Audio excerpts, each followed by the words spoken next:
Hi, welcome to the latest episode of the Nitty Gritty Writing Podcast. I'm Simon Cantan. And I'm Dave Higgins. And in this episode, we're going to be discussing world building.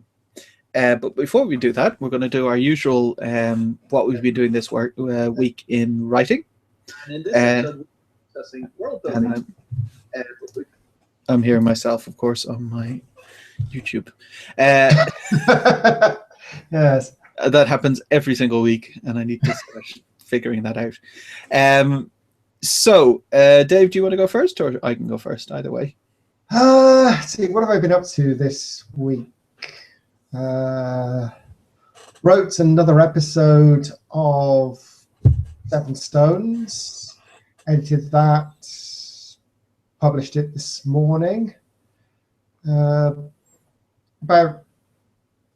2/3 to 3/4 of the way through a novella to put out under my pseudonym. So that's the first draft. So there's still finishing that off and then editing to go, but actually vaguely getting somewhere. So I might be able to start testing different things at the end of the month. And obviously, reading through first drafts for Adventure and going over the last little bit of the outline for that. And most importantly of all, going to the optician to get my eyes checked, which is a huge part of my writing regime. I've been putting that off. I should do that too. For me this week, it's been 2 weeks, so kind of 2 weeks in one. It's 18,000 words of adventure, which took it from 30,000 words to 48,000. So I'm going to finish that off this week. And I've been still messing around with my Facebook advertising, so I managed to kill it for a while by I have two different ads. One's kind of I can actually show them on the screen. One's, maybe I showed them before. Anyway, so one of them's kind of shows all the different books thing. If I share it now.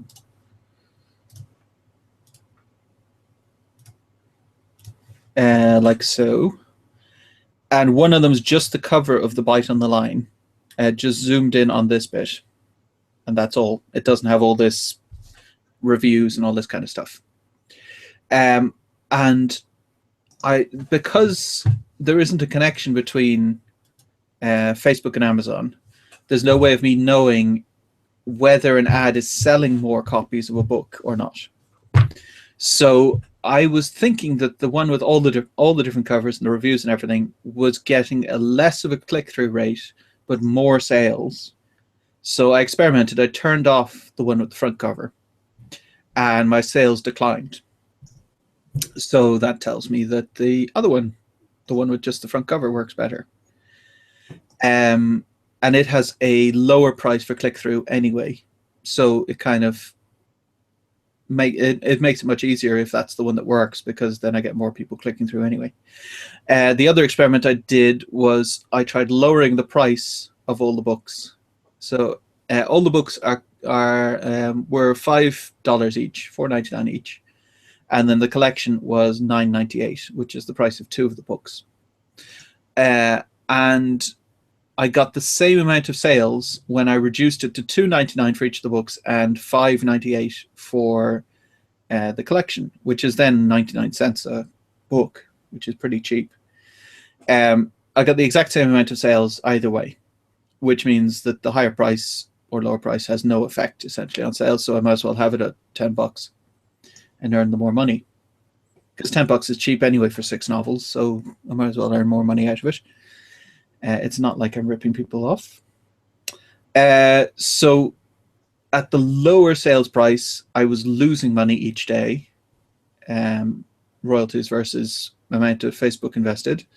And at the higher sales price, it's about 150% again, whatever I said a couple of weeks ago. It's back to 150%. So it looks like essentially I've gotten back to where I was 2 weeks ago, but I've done some experiments and found out what doesn't work. So it might have been a bit expensive, kind of expensive experiments, but still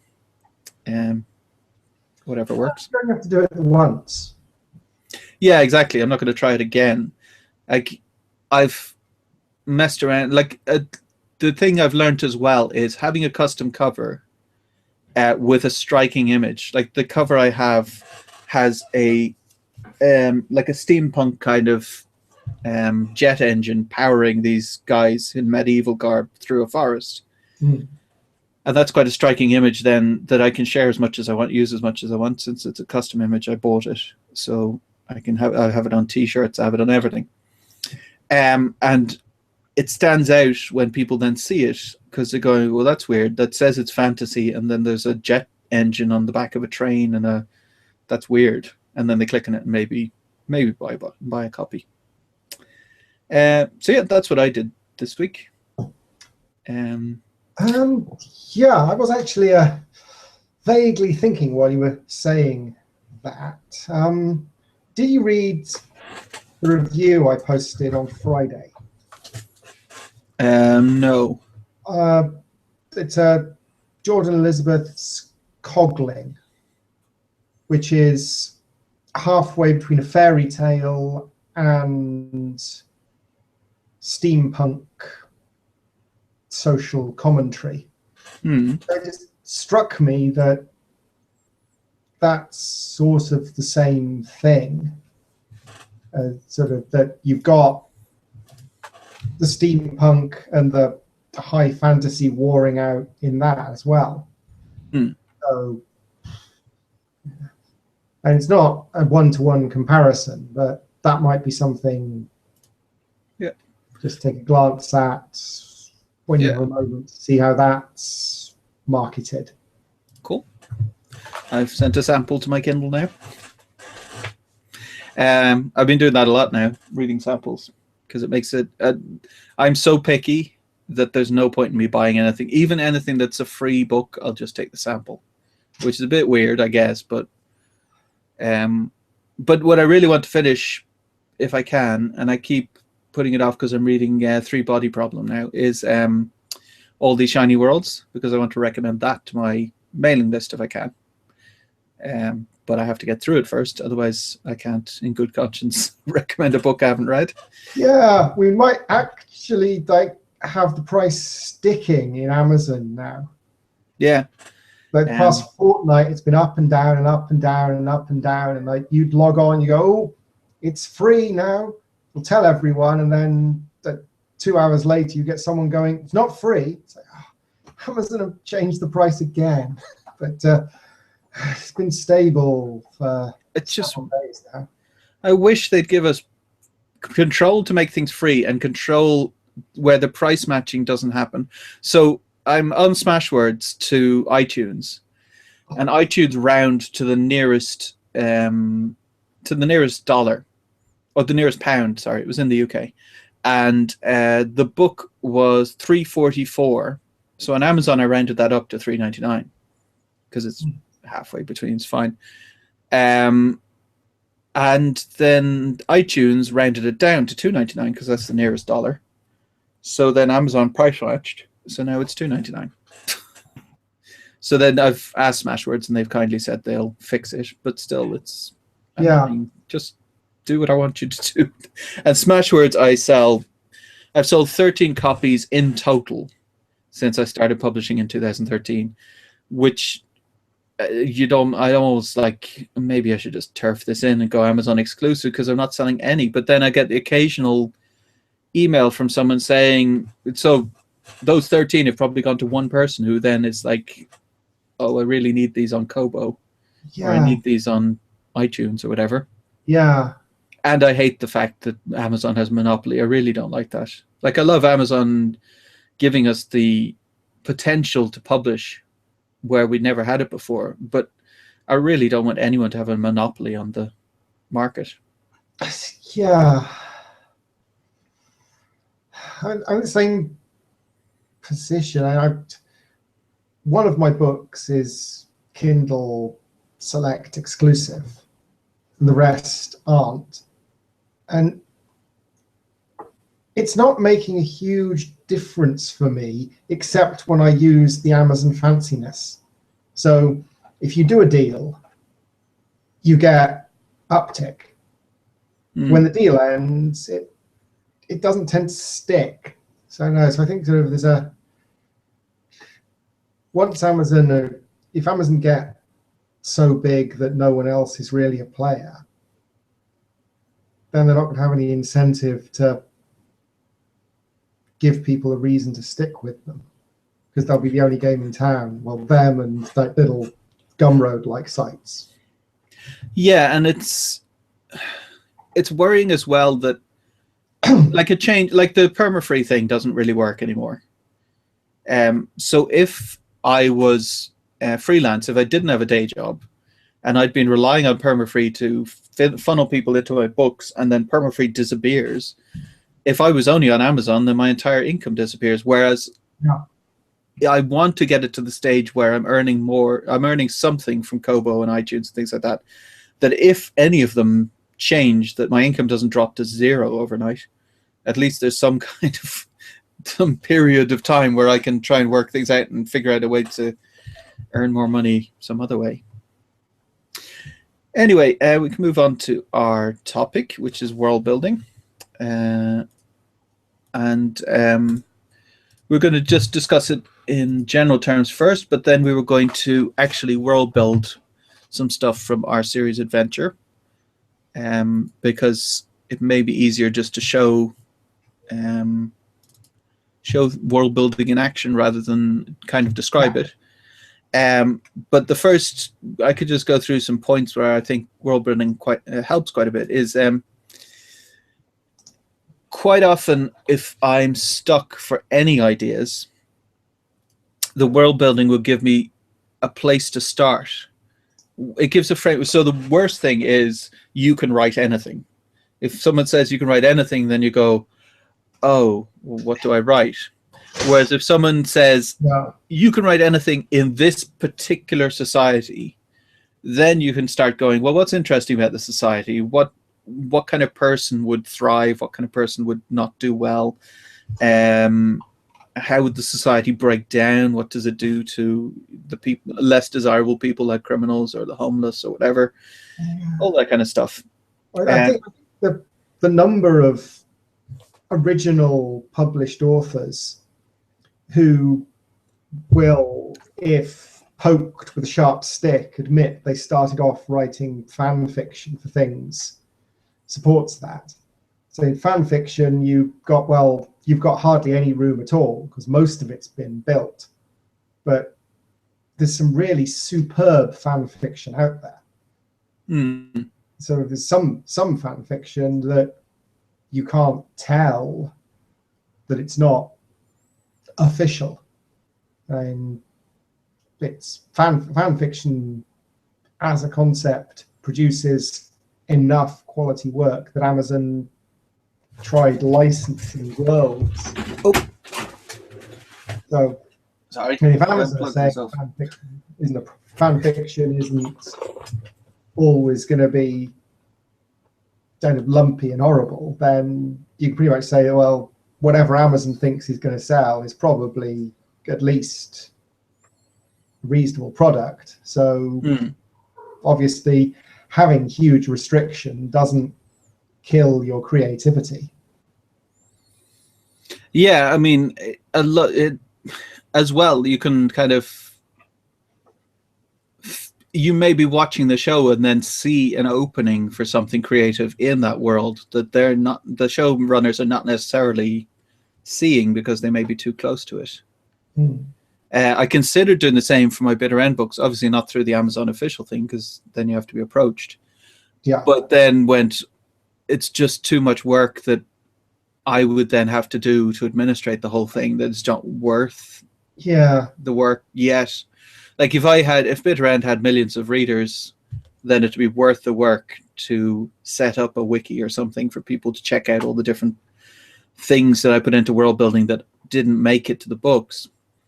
But for the hundreds of readers that I have, of those, not many are interested in writing a book at all. So it's not really worth the time to set up something massive. But it does help just on an author level to kind of have all these rules. So I came up with, for bitter end, all kinds of different drugs. What are the popular drugs? What are the different societies? How do they work? And then in the first book, I didn't have any of it. I had it in the world building document, but not in the book. It doesn't, like, it mentioned things offhand, which then people were confused about. But I think potentially confused in a good way, because there was a reason for it. It just wasn't explained in the book. Well, I think that's, you can do things like that if you've got the whole world. It's the same for characters. If you write sort of a side of A4 of notes on your character, so just not the boring stuff like hair color and eye color, so you're getting it right, but actually sort of that what their favorite drink is, sort of whether they like sandwiches or not. So a whole bunch of random stuff that isn't related to the plot. Then you can chuck in these things, and it gives characters, buildings, whole world, societies, and so on, that ring of plausibility. Because in real life, most of the people you work with will drink the same drink at about the same time every day, and will have one of a very small range of sandwiches for lunch every day. So if you're sort of, if you've got these things, a character who has a sandwich that they like, people will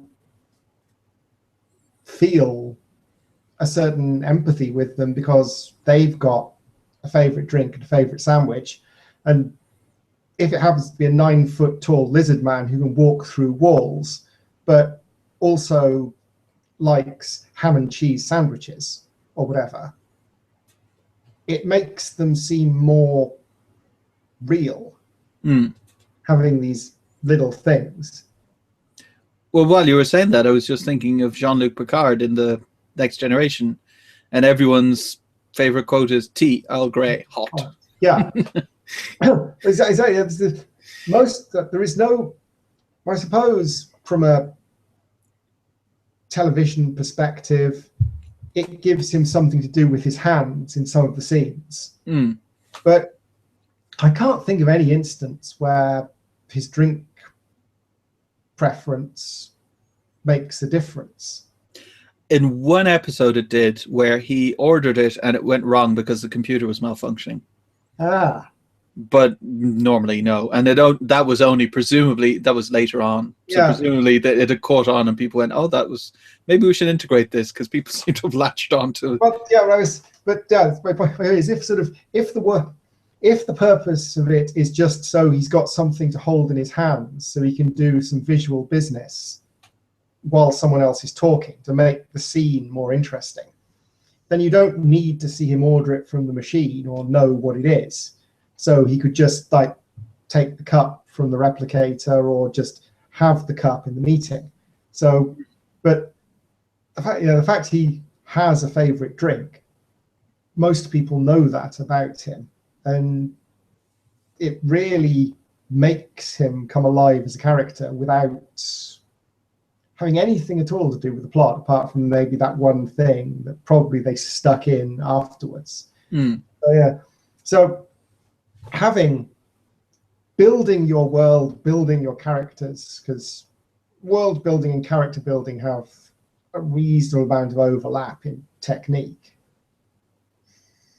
Well, at least when I do it, they do. Yeah.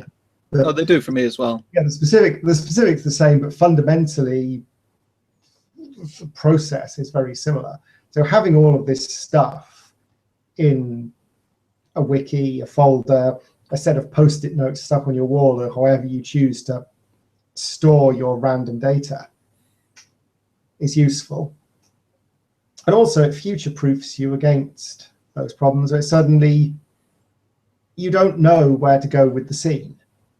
You know where to go in the next scene, but you don't know where to go in this scene, and you don't want to leave halfway through a scene. But if you know something about your character that's unrelated to the plot, you can just stick it in. Have them do something related to that. Hmm. And it changes keeps the story moving forward without risking the plot. So, I mean, it also makes you seem clever later on in series. If you know the world and you know the town or the country or whatever it is, and you mention, oh yeah, there's that fort to the north, and then later on the fort to the north becomes integral, then people go, he knew in book 1 that he was going to use that fort. Whereas you were just sticking it in as a random detail.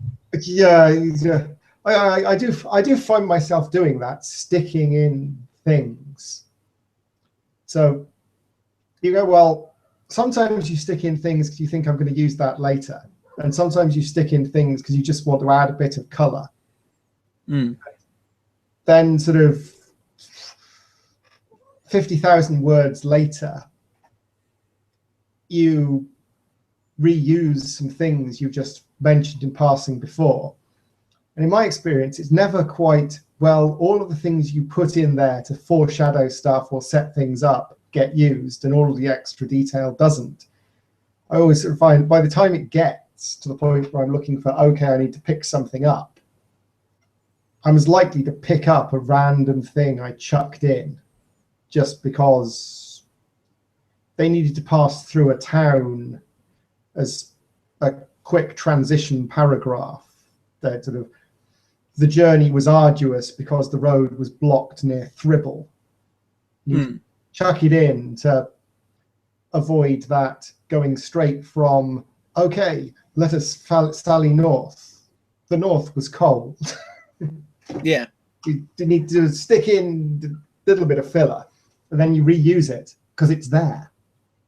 And once it's there, why not? Which really, really pleases the one person who wants to know more, because they get to find out. Yeah. The other thing that's useful for world building is things I put in to annoy my wife. So there's places, we drive to Sweden every week to get our groceries because Norway food is very expensive. And there's place names that I then intentionally mispronounce. Like I pronounce them as if I'm saying them in English. So there's a place called Stugård, and I pronounce it as Stugor. And after saying this for a while, I went, oh, I'll stick that in a book. And I made a character called Fluffy Stugor, which annoys her to no end. And now in Adventure, there's a place called Saltbacken. So I said Saltback, and that there's now a town called Saltback in Adventure. So that's quite fun too. Annoying the wife. Yeah. I don't think I've ever stuck anything in to annoy someone. I have stuck in a couple of jokes that will probably only make sense to people who know me really well. I think that I suspect most authors do it. They pick a few things, and the classic one is putting your friends and family into a book, or putting your enemies into a book so you can kill them off in a messy and painful way. But for world building, you stick it in as well. And the most obvious form of that is writing about your hometown. I've written some stories set where I live, but you don't, or at least I don't, write exactly the same Bristol as the Bristol I live in. I create a Bristol that's like the Bristol I think of, but I'll like randomly change things. It's like, well, I don't want there to be like 2 Starbucks within walking distance of there. So I'll just get rid of the Starbucks. I'll replace them with a record shop. And which then, like, obviously sort of like turns up later as that, well, oh, how convenient. I must be psychic, because I knew before I knew that I'd need a record shop. So potentially part of it is the fact that once you've put it in there, your unconscious is thinking, there's a record shop, you created a record shop. Why would you have created a record shop? Aha! And then it floats up like this magical idea. Yeah, I mean, I've done the same. I think I've possibly used my office where I work on the day job multiple times. Not referring to it exactly with an address or anything, but just said a big glass building. Yeah, I mean, I've used places from both Dublin and from Frederickstown, but not like specifically referring to them as being that place in Frederickstown. Maybe there's a town of mythical town, and I just say there's this big building that looks like this, and it's a real building that exists, but not in that location. Yeah, that's how the ideas come. But, for the sort of building aspect, there's also the crunch of it. That a society that I take Dune by Frank Herbert. That's Dune, Arrakis, the desert planet with the sandworms and the people living out in the desert and there being a water shortage. But it's not, the whole of the society is put together around the planet, and each of the societies are put together around the planet they live on. But each of those societies interact in a way that affects all of the other societies as well. So once you've got your original idea, which could be, I want to write a story about a vampire with amnesia, or it could be, I want to write a story about a world where frogs control the economy. You've got this idea, you put together, you stick some other ideas with it. But there comes a point where, certainly for me, if I want to make it actually be plausible and hang together, I have to put down the coming up with ideas and start putting some crunch on it. So what's the geography like? How is that going to affect things? Sort of, if frogs have the ability to control the economy, then what effect is that going to have on that standard fact of geography lessons that most towns spring up at bridges, river crossings, and other places where everyone's funneled into a tight space? Because obviously, if frogs control the economy, are you going to want to put your market town near the frogs? Would you then consider the frogs almost sacred animals, because then killing frogs would destroy the economy? Yeah, so that's it. So you start to do that. Well, okay, so what's the standard? But sort of, so for that, it's a twofold process. One of them is asking the questions. It's like, well, what would be the knock-on effect of that? And the other is having a broad idea of the questions to ask. And obviously, authors don't have to be anthropologists, geographers, social scientists, and everything else, because otherwise we'd never actually have time to write. But you do need some understanding of each of those. You need some understanding. So one of my tips for world building would be to borrow an introduction to geography book, borrow some social sciences, read them through, not to memorize, but just to sort of get into your unconscious some ideas of how this world ended up the way it is. So that then you've got, then sort of 10 years later, if you go, well, I'll write a story about how it hasn't rained for 2 years. part of your brain will go, well, I read something about the effect of droughts on peasants in a book, I think. And that's enough for you to start thinking, well, okay, well, if it doesn't rain for 2 years, all the crops would fail. All the frogs would fail. All the frogs, well, all the frogs would fail in this world. Yeah, so how do you, what copes with that? Because there's nothing in the real world happens in isolation. There's nothing that's interesting, that's got conflict in, that makes a good story happens in isolation. So your world building, you take ripple effects and work from well, I've had this great idea about a society built around frogs who can control the economy. And you've like to, well, where would that affect like urban geography? What would that have an effect on physical geography, because people were trying to like cut rivers?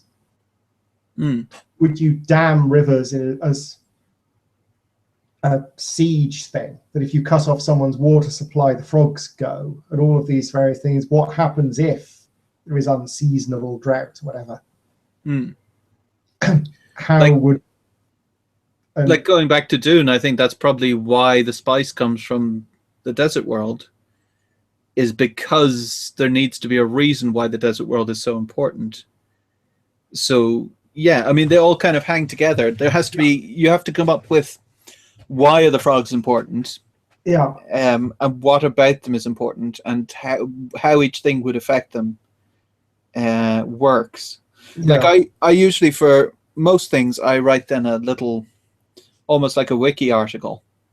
Like I have an encyclopedia for every series in Scrivener, and then I create a different document within that for each different thing. So, for instance, I can share actually the document we have for adventure. So Dave and I previously went over the magic system. So it's almost like a, very rough wiki article saying how the magic system works. So just, some ideas, which then means that when you get to a certain stage, like I got to a stage within adventure where there is some magic happening, and then you decide what kind of magic that person does in order to get which effect, and what the magic can't possibly do. So for instance, the magic can affect the mind and spirit, but it can't affect actual people's bodies, which means then the magic someone's doing, if someone's appearance changes, it's just their appearance and not their actual physical body. So like adding in different things, different images, stuff like that kind of helps as well. So should we go on to our live brainstorming? Yeah, let's get some brainstorming done. So I thought what we could take was the Land of Giants, which is going to be in Sorcery, which is the second book in the adventure series. And all I had so far was that most giants are about 4 meters tall. And that's it. And they're scared of water. Oh, and they're scared of water.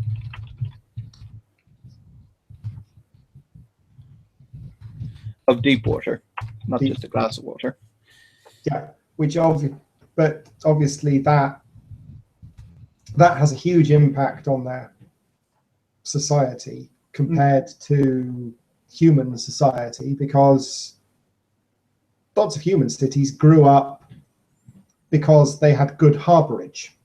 But if your entire race is scared of the sea, you're not going to become a coastal power. So I wondered whether they'd be kind of they'd be like Native Americans, for instance, that they'd have smaller tribes that would move based on where their hunting is best and that kind of thing. If they're not tied to the sea, I mean, the reason most people in Europe stayed around towns was because that was where the water and the as you say, the ships were coming in and things like that. It's going in, and it's huge. intermixing of things. They would also be able to cover huge distances because they're quite large. Yeah. If they, depending, I don't know if they move like elephants quite slowly or most of the time, or if they move at regular human speed but just with a much larger stride. Well, they're a fantasy race, so we're not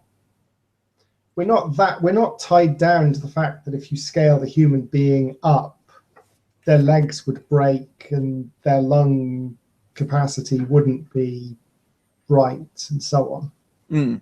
Pressure between their feet and their head would be bad enough that the heart wouldn't function the same way.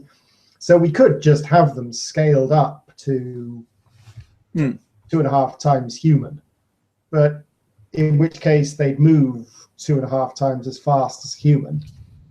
But I don't know. Is it more interesting to have them be something else?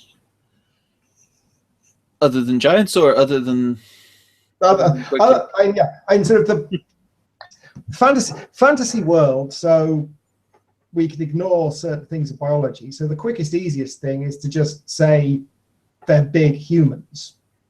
Yeah. The thing I'm seeing here is it's easy to say they're big humans and it's fantasy world, so we don't have to cope with cardiovascular issues and torsional stress on bones and so on. The alternative is to take something and say, well, because they're big, this is different. But once you open the box of they aren't just scaled up humans, you've then got, well, if they're not just scaled up humans, why are their bones different, but their heart isn't? Why is this different, but that isn't? So, like, even I'm thinking of dinosaurs had 2 brains. The larger ones. Obviously, these giants aren't as large as dinosaurs, but potentially they could have a brain controlling lower limb function or something. They could have a distributed autonomic system, yeah. So they've got subsidiary brains, which would give them an interesting quirk without necessarily having to make them radically different otherwise from humans. Yeah. Because as one possible outside of that is the fact that if you've got subsidiary brains to deal with moving around and senses and so on, your actual primary conscious brain wouldn't necessarily have to think about risks in the same way. Because when I'm sitting around thinking deep thoughts, I still have the crocodile part of my brain, to use a probably inaccurate metaphor, keeping an eye out for risks, thinking, is there a tiger about to sneak up on me? But if you've actually got a brain that's designed to deal with basic things, potentially your whole conscious brain can think deep thoughts. So you'd think more about things, you'd come up with more abstruse concepts, potentially. So perhaps then the fight or flight response might not be completely in their control. Yeah. So they might be attacked by something and they start running before their conscious brain has a chance to override it and say, stop, Yeah. I don't want to run away. So then potentially we could have someone within that society whose fight or flight response by genetic fluke was wrong in some way, that they ran away from everything. Like a butterfly lands beside them and they run, which would then make them an outcast. Assuming they were ever actually close enough to society at any one point to be cast out. But yes. If they've got more than one brain, they've got the opportunity for parts of the society to go wonky, and for society to potentially have a different tension between the sort of instinctive brain people and the philosophical brain people.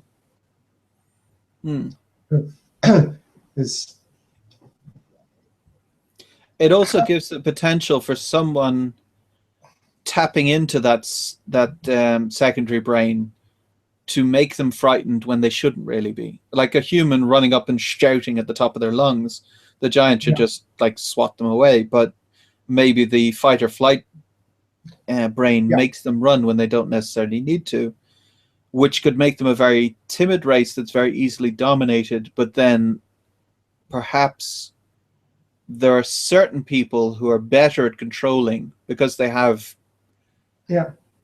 brains that they can override some part of it, so they become. Go ahead, Jay. Well, what about phobias in general? I mean, human beings, according to many psychologists, have two types of phobias: types that are hardwired in, and types that are learned behavior. And so if your brain is actually split, potentially they've got the hardwired phobias that they really can't overcome, because human beings have a hardwired phobia against scuttly things in the darkness. But most of us don't panic and flee the house if we see a spider out the corner of our eye.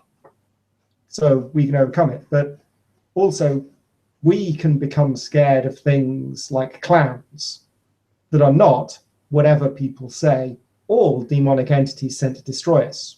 Just most of them.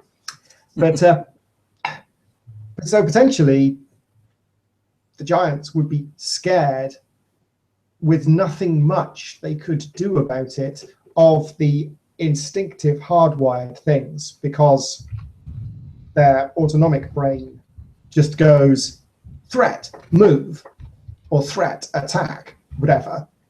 And they can't overcome that because the conscious brain doesn't have access to control. But also, because they have a brain that's optimized for thinking, they don't get other phobias in the same way. So they're a very stable race. Yeah, so they'd be scared of water. Yeah, they're scared of water because they sink. They could be scared. Like, so elephants, for instance, are scared of mice. Well, it was on MythBusters, and elephants actually ran away from mice. Did they? Yeah, they hid the mice until the elephants were near, and then they, like, under a basket or a bucket or something, and then so the elephants was fine, and then the mouse appeared from under the bucket, and the elephant ran. Which I don't know whether that's because certain smaller things, the elephant's not obviously great at dealing with very small things because they don't have the manual dexterity to deal with small things. So spiders and scorpions and snakes and things are potentially poisonous enough to kill an elephant, and it potentially doesn't have the fine motor skills to deal with it. Yeah. So I'm wondering whether giants would also be scared of smaller things because they might not have the motor functions to deal with them. So they'd be scared of rats and mice and tiny things, spiders and things like that. Well, it's fantasy, so I don't think anyone's gonna go, this is ridiculous. The made-up giants on the made-up island are scared of mice because it's an elephant joke. What about small spaces? Oh, certainly, yeah. Getting trapped in general. Well, because if you have a hardwired flight thing, your hardwired flight brain isn't going to want you to be in places where you can't get out. So yeah. Which makes it then has a knock-on effect to their society where, again, they would stick to the plains and things like that. They wouldn't go in houses like humans would. Like they would sleep out, they'd be sleeping out rough essentially because they wouldn't like small spaces. Well, I think potentially they might have their pavilions. So there's sort of open-sided tents to keep the weather off. And also an open-sided tent, you can like lift the poles up, roll it up, and take it away quite easily.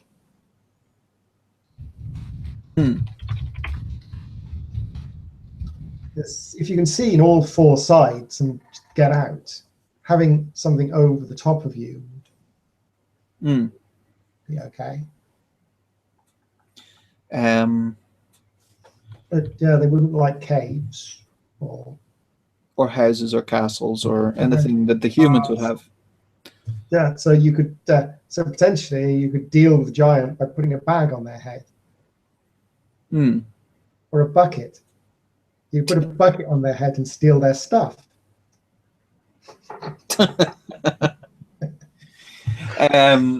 Just to mock Skyrim for a moment.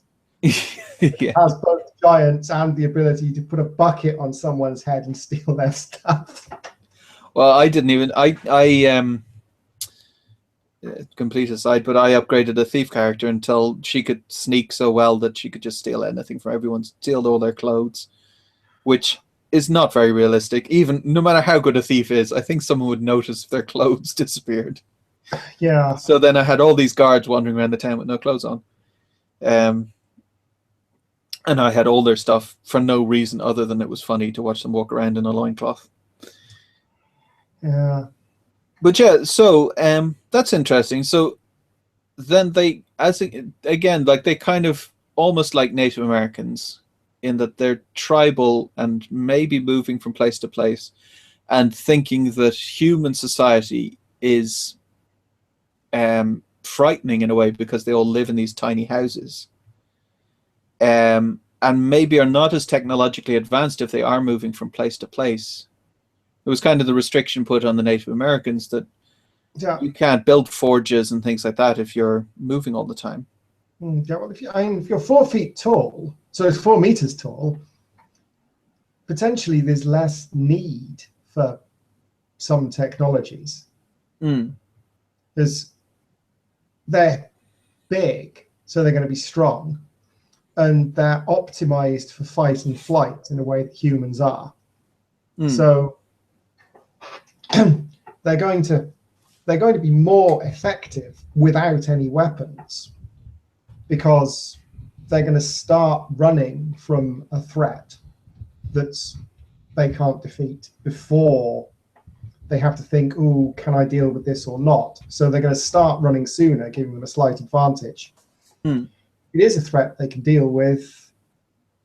Something that's 4 meters tall is going to hit hard, probably. Potentially as well, their fight response means that they may react. So say if they hunt deer, it may be a fact that if they're hungry and there is a deer in the vicinity, that they will just kill it almost on instinct. Yeah. Well, they'd potentially have excellent muscle memory because they've got brain that is effectively sort of for that. So they're going to be born with potentially more skills than humans because they won't need to learn in things in the same way. Okay. So their society is going to be more primitive, but not less effective because they don't need some of the things. And if you're not building big castles to defend yourself and you're not growing crops in sweeping static fields, you don't need all of the technology. A lot of technology is driven by the military. So a lot of complex mechanisms were siege engines, which were developed into other things. So it's not everything, but if they're a hunter-gatherer society, they won't necessarily need things. But yeah. Anyway, so that's... Sorry, go ahead. What about writing? They've got a separate thinky brain. They might be more intellectual than humans. Yeah, I mean, if they're going out hunting and their innate brain is kind of dealing with the hunting aspects, then their higher function brain can be thinking about things while their innate brain is hunting the deer, and it'll give them more time even to think of philosophical things. Yeah. So there has to be a reason for... Does there have to be a reason for them to be evolved like that, or are we going to ignore Darwinism? That they have a powerful brain that they're not necessarily using. That isn't necessary for survival, because a powerful brain that isn't used for anything else, in a world where creativity is the font of magic, potentially it would also make them brilliant magic users. Oh, I do like that, yeah. Because they've got a brain that's purely creative. It doesn't need to think about mundane things. And I suspect most authors would love to not have to think about, do I need to stop writing to put the oven on? So having your body get up, take you into the kitchen, turn the oven to the right setting, and take you back to your chair while you're still thinking about what you're going to write. So what would be the most useful skill for them to have? So they hate water. So making it painting would be silly, that their main magic is water. The thing they're terrified of would be... And sculpture isn't mobile, really. No, unless it's small, and obviously they can carry a lot. Small whittling, I suppose, yeah. Like, they could make things out of animal bones. If they're going to be eating, they're going to be eating a lot. So Lots, I guess, a scrimshaw. Carved animal bones and so on, yeah.